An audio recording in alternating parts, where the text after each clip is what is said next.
I'm sitting here using the utility stitch that is probably for a zigzag overcast, but I like to use it on woven edges as well.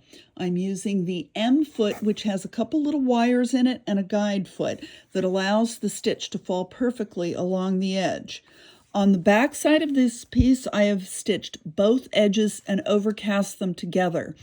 I'm using a green thread in the needle and a purple in the bobbin to make it easier to see what I'm doing. And this is what the needle does.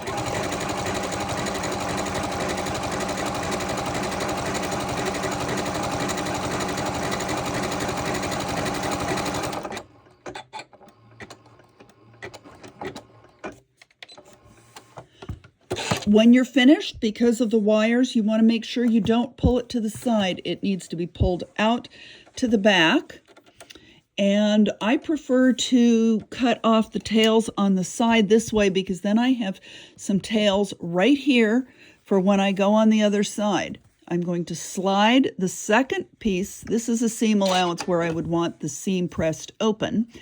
And I'm going to hold these two tails with my finger as the stitching begins.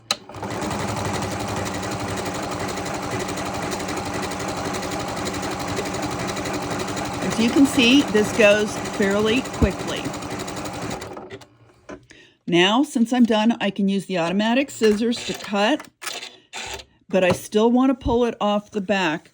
Here I have nicely finished overcast edges that won't ravel.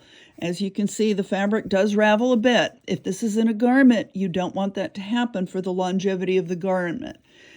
In the sample, you can see, if I can pull this apart, here, how the seam rests open nicely, or it can fold to one side.